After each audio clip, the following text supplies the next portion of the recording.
Hello, Hollywood Times viewers. Today we have Mark Anthony, the psychic lawyer, who is also known as a psychic explorer. We'll talk about that too. It's a fourth generation psychic medium who communicates with spirits. He is also a successful attorney, licensed to practice law in Florida, Washington, D.C., and before the United States Supreme Court. Wow. Hi, Mark. How are you? That's impressive. Oh, thank you, Judy. It's great to be here with you, and I want to say hello to all the audience of the Hollywood Times. Thank you. Well, I kind of just start this out with, let's just go, what's happening with you, Mark? Let's just talk about Mark, what's your career, what you've been doing, not been doing, going to be doing. Let's go from there. Well, certainly COVID has affected everybody's life, and I had a whole U.S. tour planned. In fact, I had an event in Burbank, which actually I invited you, and but that was going to be in April. And then all of a sudden, the lockdown started, and I realized that I'm not going to let a pandemic stop me from my work as a medium and a public speaker. So I shifted my 2020 tour into a virtual tour, which includes events just like this one. So I consider this event one of my tour events.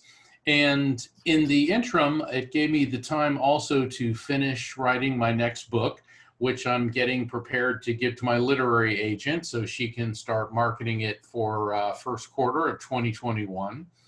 And next week on Thursday, October 29th, I'm launching a new radio show called The Psychic and the Doc.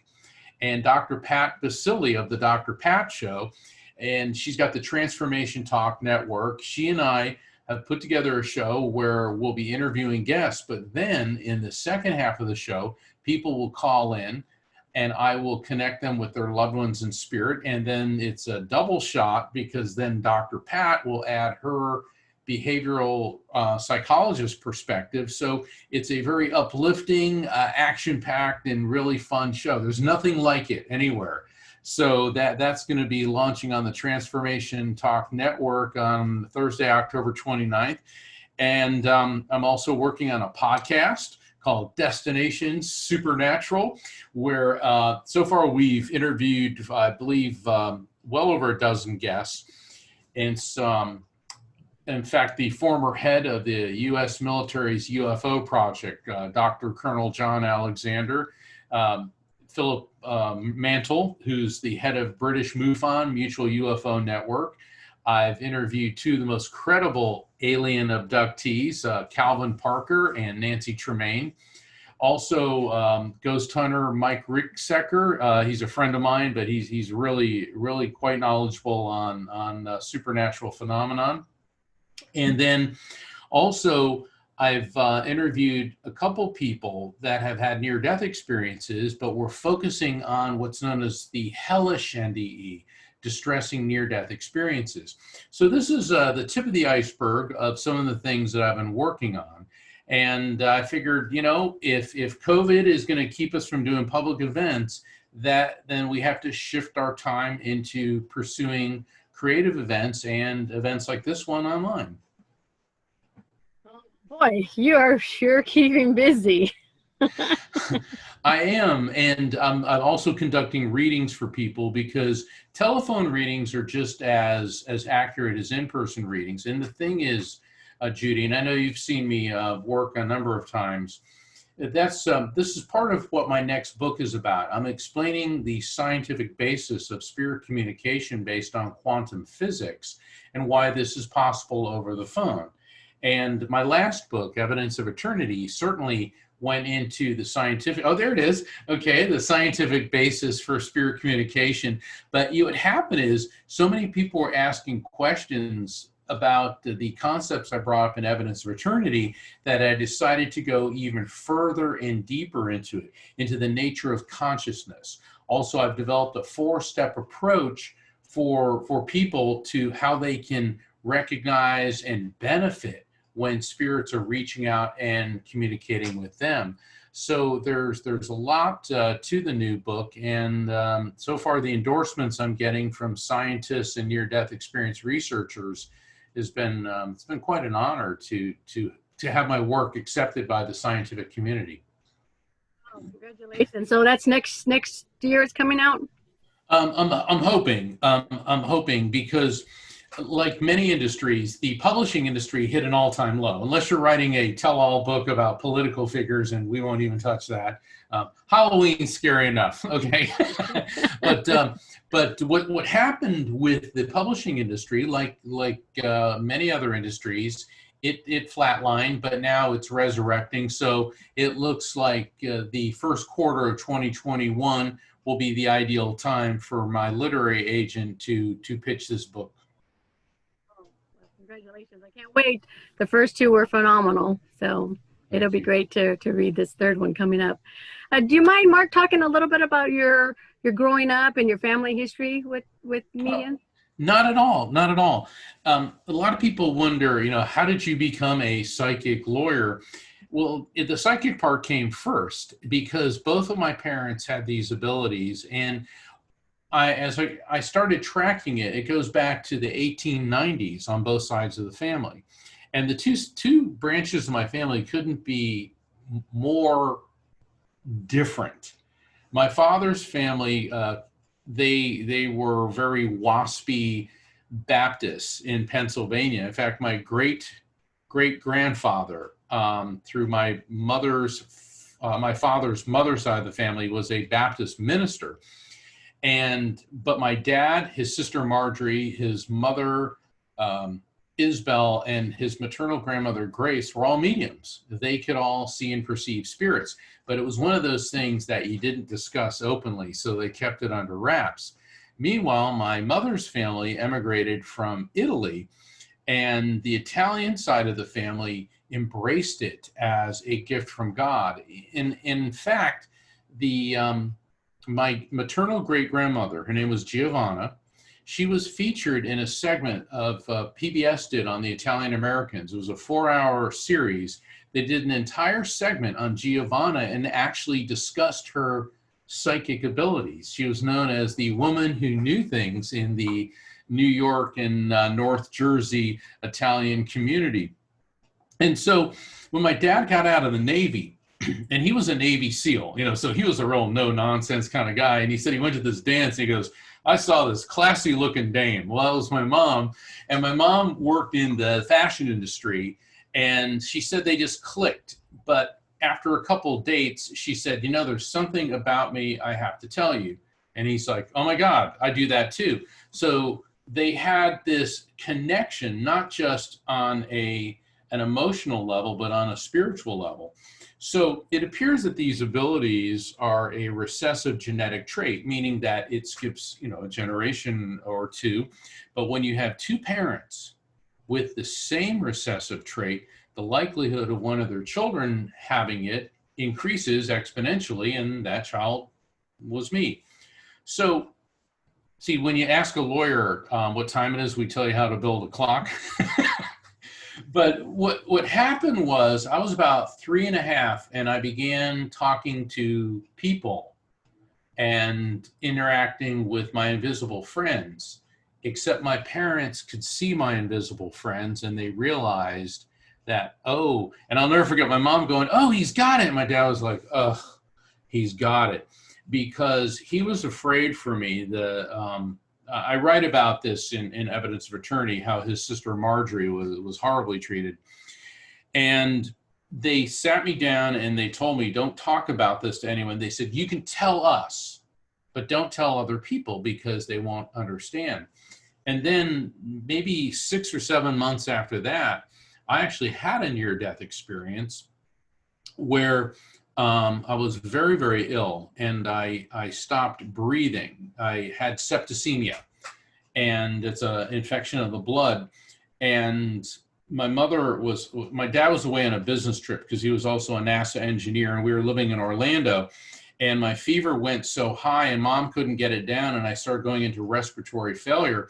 And my mom ran outside screaming, my baby's dying. And my brother, he ran across the street because there was a fireman that lived there, and he was off duty because he saw his name was Fireman Rory. That's what we called him. So Rory comes running across the street, starts doing CPR on me. An ambulance arrives. So they put me in the ambulance. Mom jumps in with them, and they slam the door, and Rory's like, get it, go, go, go. And the ventilator hose got caught in the door. And all of a sudden I stopped breathing and I died. And the next thing I knew, Judy, I'm flying through the roof of this ambulance, and I'm seeing it going down it was actually Orange Blossom Trail, okay? Orange Blossom Trail in Orlando. And next thing I know, I'm in this light, and there were I guess they were people. They look like, well, since it's the Hollywood Times, I'll explain it in Hollywood terms. They look like Academy Awards, except instead of being gold, they were translucent. They're like clearly liquid beings, and they're all around me. And they're really very nice. They're real nice, and they're like, don't worry. And they kept telling me, and I got the feeling some of them were the spirits that I'd been seeing for the past couple months. And they reassured me and told me that we will always be with you. So meanwhile, back in the ambulance, the EMT said, if we don't get the hose unfree, he's going to die. And they're going like probably 90 miles, 100 miles an hour. And my mom said, I'll do it. So he's holding on to a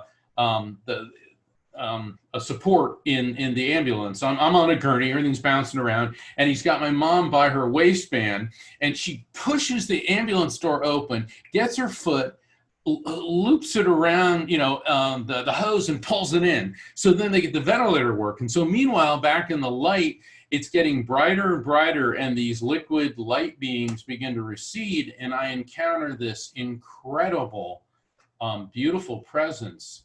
And all I heard was eternal light, eternal life, which is a pretty heavy thing for a 4-year-old to hear.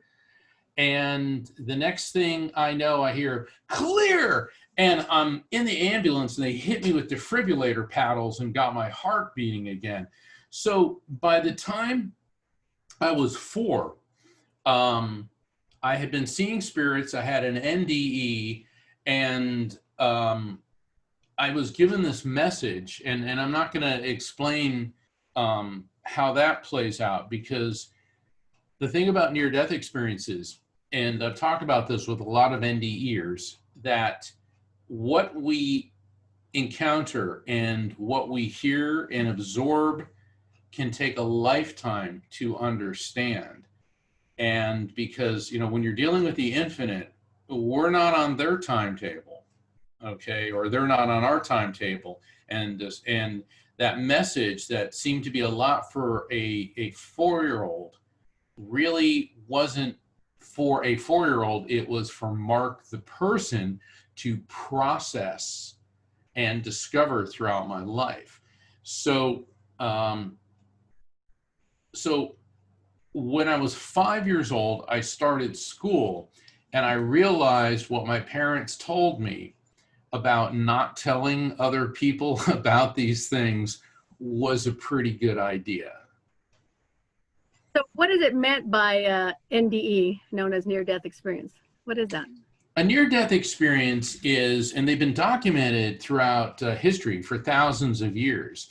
In fact, the Greek philosopher Plato writes in his seminal work, The Republic, about this warrior. His name is who leaves his body and goes into the light. And also Paul the Apostle in the book of Corinthians describes a man caught up in the third heaven, which has been interpreted as going into the realm beyond this.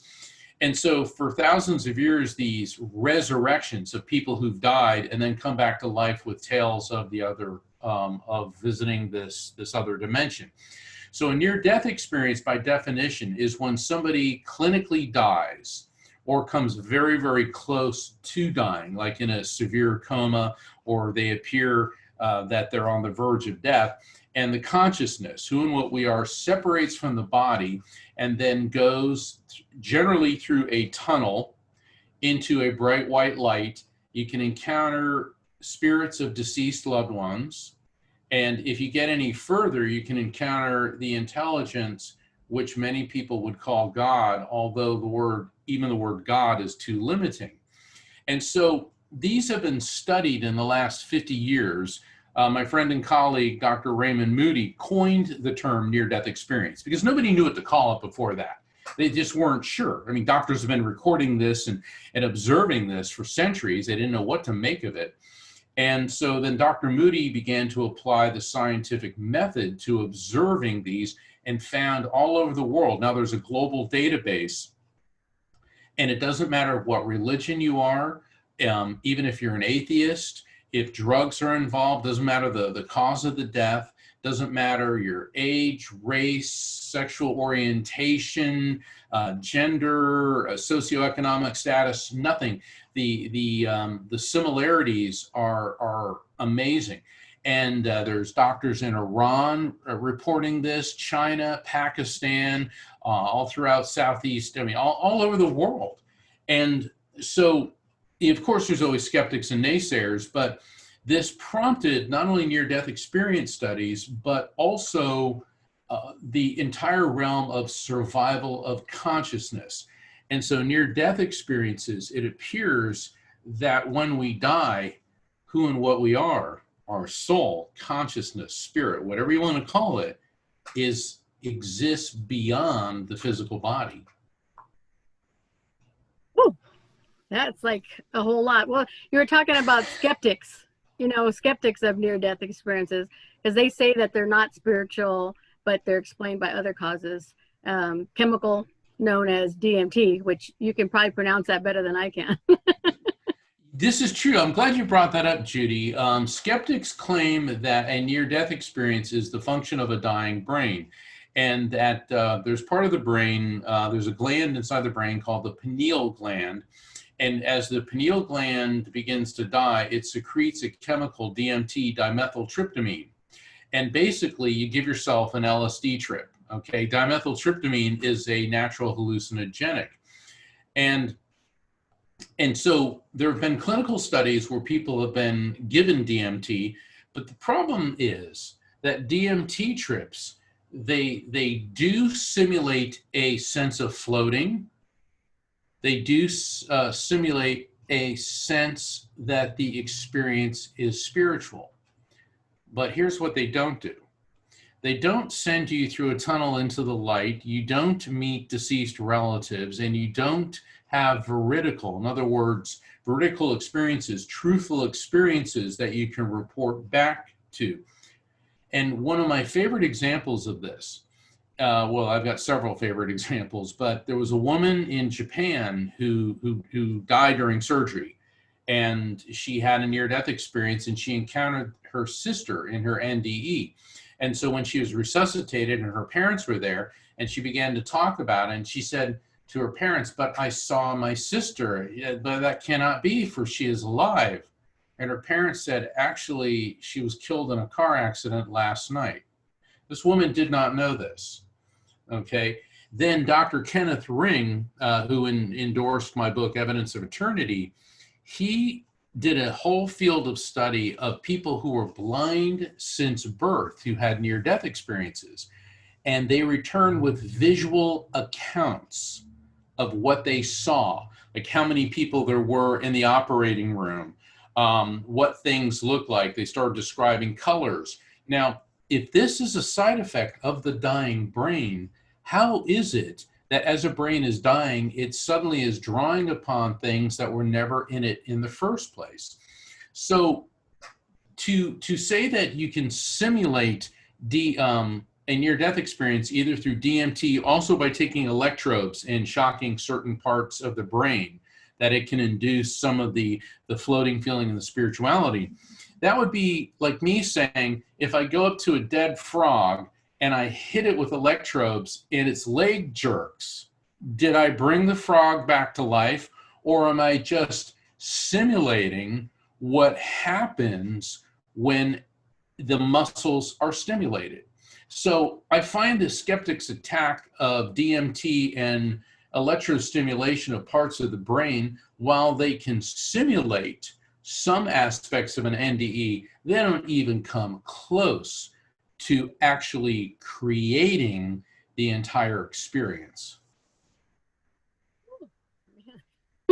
That's some heavy stuff. Yeah, it Very is. heavy. Ooh, and just in time for Halloween. You know, do you have more calls during Halloween, or what kind of stuff do you get? Oh, I'm booked on a whole. I mean, gosh, I'm so booked on shows, and then 2 weeks after Halloween, we have a Friday the 13th, and so I'm booked on a couple shows there too because I give presentations on this, and you know, there's a lot of mediums. I take a science-based approach because I am an attorney, and an attorney needs evidence to prove his or her case in a court of law. And I'm also an evidential medium. So I just don't say, oh, your grandmother's here and she loves you. You know, I mean, I've got to give real evidence transmitted to me by the spirit that I couldn't possibly know. And there's a lot of mediums that start this absolutely ridiculous line of thought that on Halloween, the veil between this side and the other side is closer. And I'm looking at that, and here's all I can say. So you would have us believe that the entire universe, and according to string theory, the multiverses, are governed by an ancient Northern European agricultural observation, meaning harvest. I find that argument extremely weak. The connection between this world, which I call the material world, and the other side dimension, spirits communicate with us all the time. And, you know, people always say, well, I don't believe that. And I said, well, what if I told you that right now you're surrounded by massive amounts of energy loaded with information? In other words, radio waves. Okay, if you look at it in 1850, radio waves were simply a theory. But by 1900, the Italian inventor Marconi sent a transmission from Rome to New York, a wireless transmission. So within the span of 50 years, science fiction became science fact. And spirit communication, we know from the laws of physics that energy is neither created nor destroyed, only transferred from one form to another. And our nervous system operates on electricity. Our brain certainly has an electrical field, as does our heart, and that when the vessel, when the body ceases to function, that energy is not destroyed because it can't be, it's simply transferred to a different frequency. That makes a lot of sense when you explain it that way. That was great, the way you explained it. You know, it makes it a little bit easier to understand with that one explanation. Thank you so much for that. Mark, I also heard about SDE, which is shared death experience. What is that? Oh, shared death experiences are I smile because shared death experiences are amazing. One of the attacks on a near-death experience is that it is a subjective account. In other words, if you had an NDE, a near-death experience, Judy, and you came back and you said, okay, you know, I met my cousin who passed and a bunch of my friends and so on and so forth, you know, people could say, well, that's all very fine and good, but it's not objective. But a shared death experience happens in a couple different ways. It's where somebody is dying, let's say somebody in the care of hospice, and as they're beginning to die, people around them, not just close family members and dear friends, but hospice workers, healthcare workers, bystanders, begin to observe and feel what the dying person is encountering as they transition from our world to the other side. In other words, they can see spirits. They will see a flash of light as the person dies and their spirit leaves. They will experience a sensation of floating, like they're being lifted off their feet.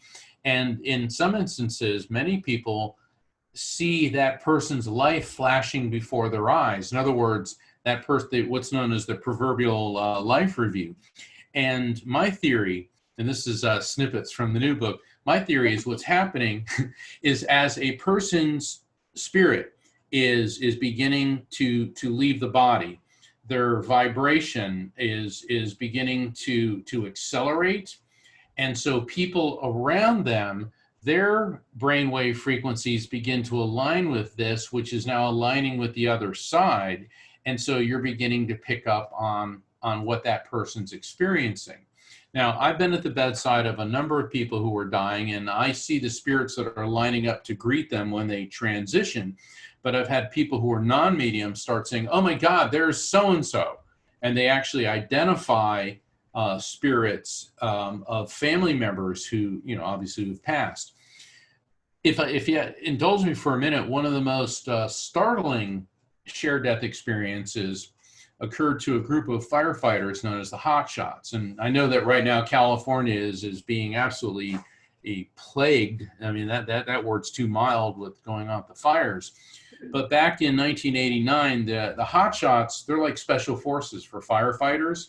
And it's about a dozen. And it was about 20 to, I think it was 20 men in this team.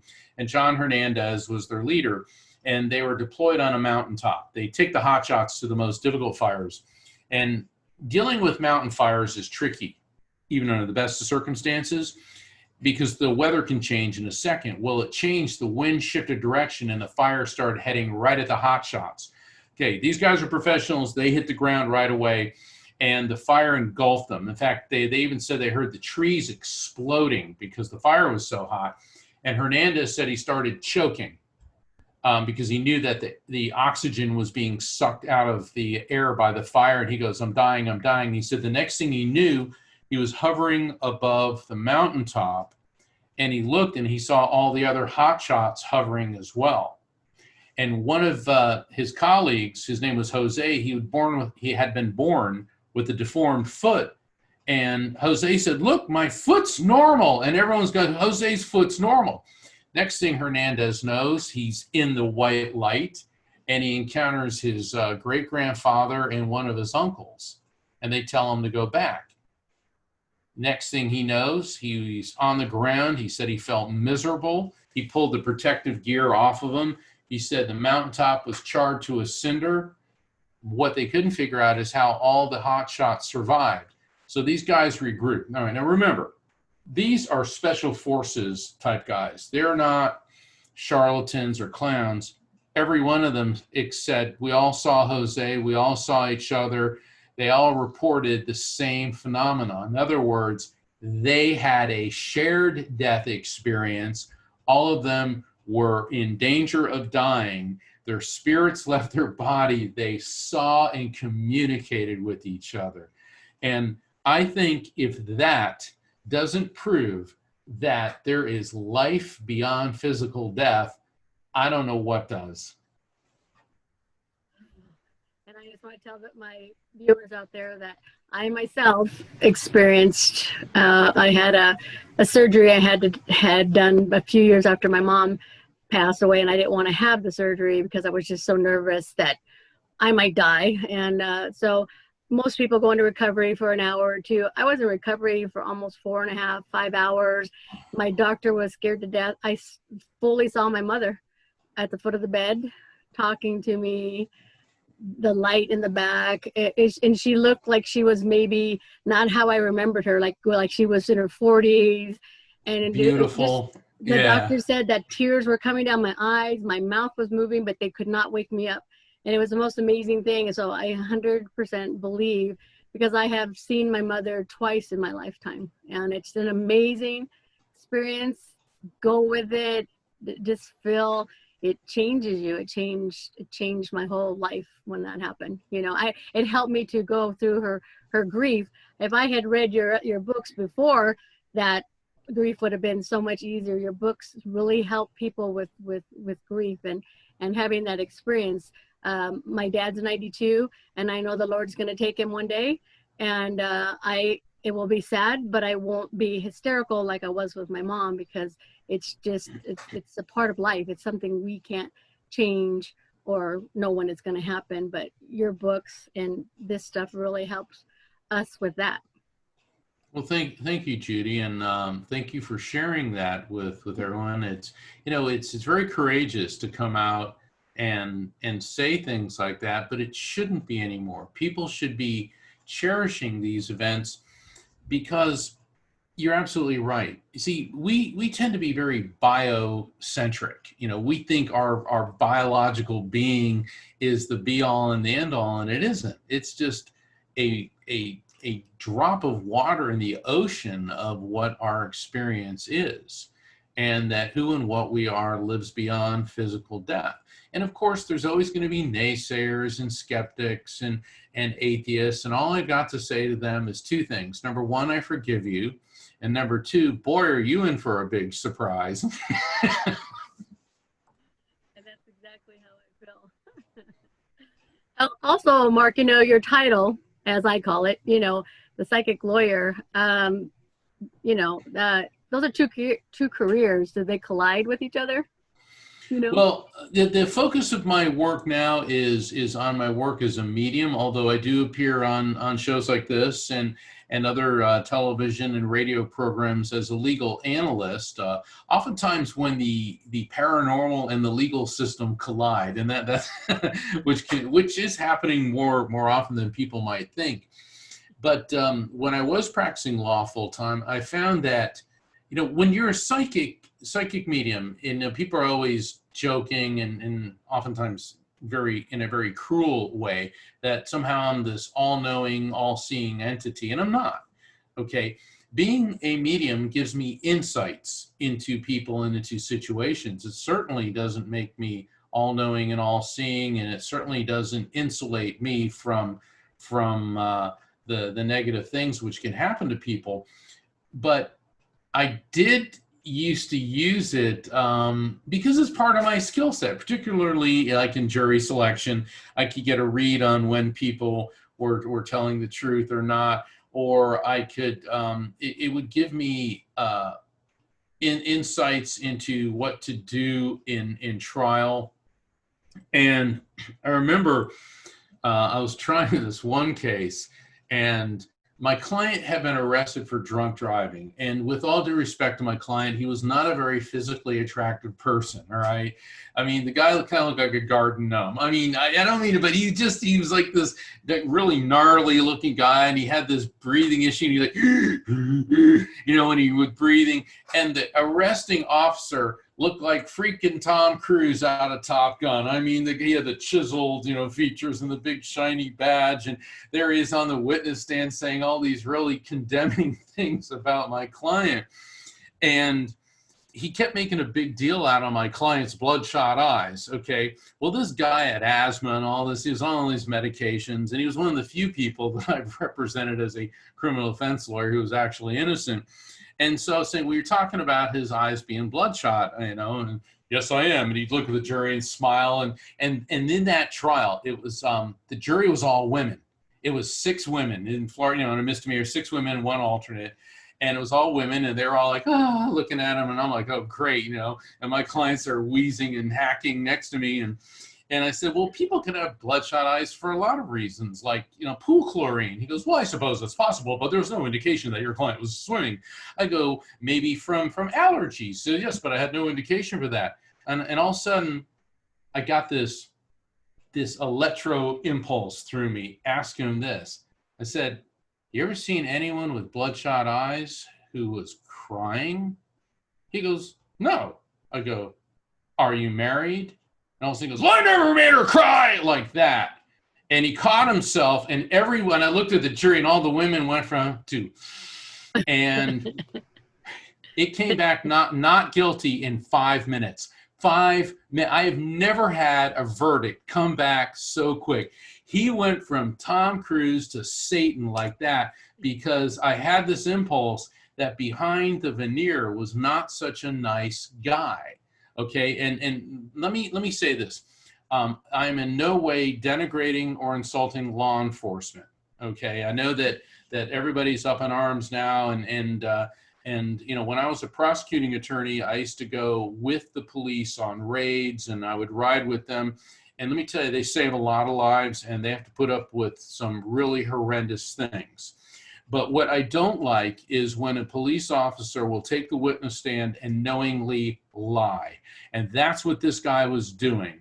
And because my guy wasn't guilty, because I was talking to him and he goes, Mark, he goes, look at me. He goes, do you think I can drink? You know, and when he got pulled over, he did poorly on the physical test, which they shouldn't have given him because of his physical condition. He had bloodshot eyes. He had terrible breath. I mean, he was just a physical wreck, and he was getting picked on. And I got one of my psychic flashes that asked him if he's married after the question about crying. And I mean, a 5-minute not guilty. So.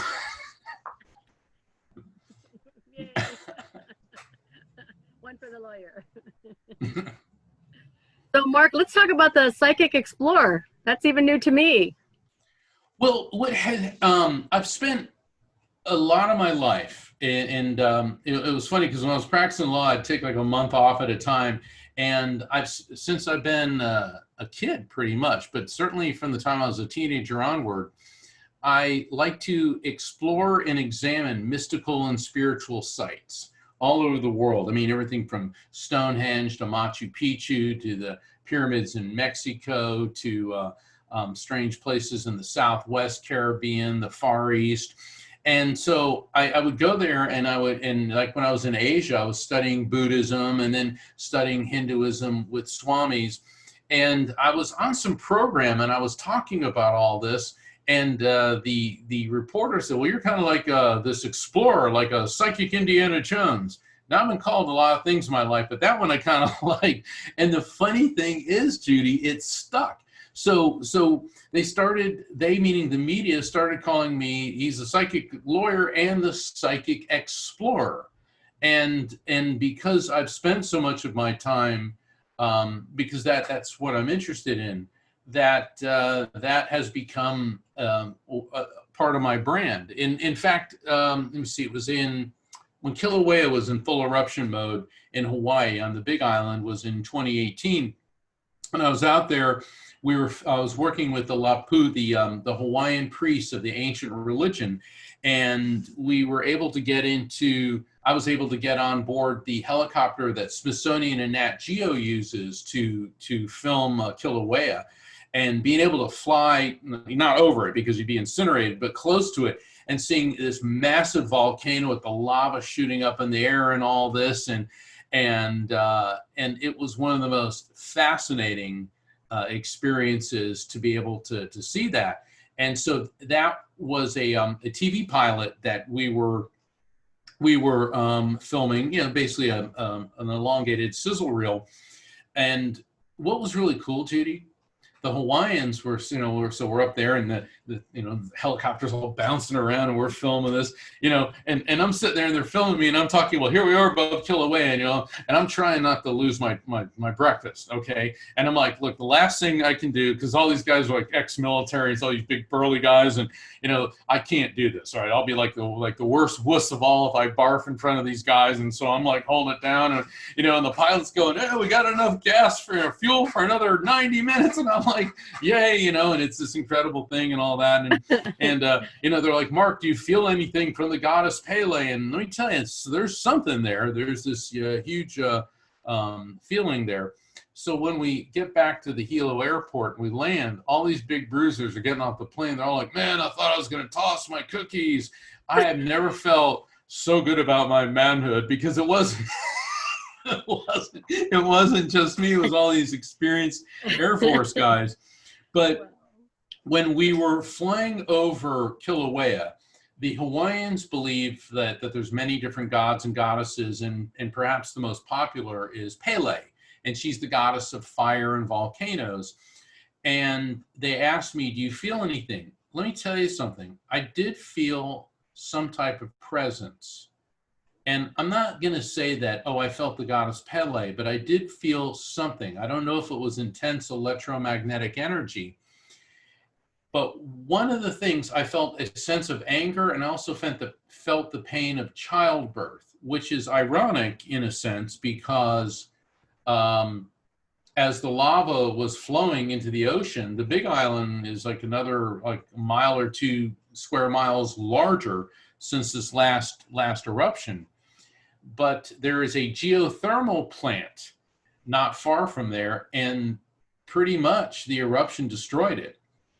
And what had been happening is they were fracking by drilling really, really deep into the ground. Now, the geologists say that it was simply destabilization of the subterranean structures, and that very well could have triggered the eruption. But the feeling I got was that it was something much greater than that. So I'll just leave it at that. Wow, well, thank you for that. Hey, Mark, I love that we're at home and we can see, I see a lot of artifacts behind you. Is that some of the stuff you've gotten on your explorations and your travel? I have a number of the things come from Africa, Central America, South America, the Southeast Asia. Pretty much all of them have some kind of story attached. Some, just haggling with the vendor. Others, in fact, the new book, and I'm not going to do a spoiler on that one. The new book starts with something that happened to me in Bangkok, and it was one of those, but for the grace of God, go I moments, and it was pretty intense. But yeah, with the Psychic Explorer brand, I've been examining mystical phenomena. Like I was up at Loch Ness. And, Loch Ness, it's beautiful. Okay. If anybody, if you can get to the Scottish Highlands, it's beautiful as it is. And the funny thing about Scotland is the first 2 days, you're not going to understand a thing anybody's saying. All right. Even though they're theoretically speaking, I'm like, what? And then eventually you start to key in. They're like, oh, what the whiskey, And so I get to Loch Ness, and it's the perfect setting for, it's misty, and it's cold, and there's a ruined castle there, and it's all monstery. I mean, and every time you hear the water slash, you're looking to see like, but Loch Ness certainly has some major mojo to it. And recently, those biologists think they've discovered what the Loch Ness Monster is. They meaning scientists, they started taking water samples and examining DNA. And they identified over 3,000 different organisms, everything from a microorganism up to human beings. And what they didn't expect was the massive concentration of eel DNA. And they're thinking that there very well could be giant eels in Loch Ness. And if you think about it, you see something like this wriggling through the water, who's to say? I mean, look how big alligators and crocodiles can get. That could be the Loch Ness Monster. It's a big, huge, oversized eel. A big, oversized eel, yeah. I mean, it would all fit the sea serpent-y type of thing. And because Loch Ness, I think it's something like almost 7 miles long and roughly 800 feet deep. I mean, that's a lot of water.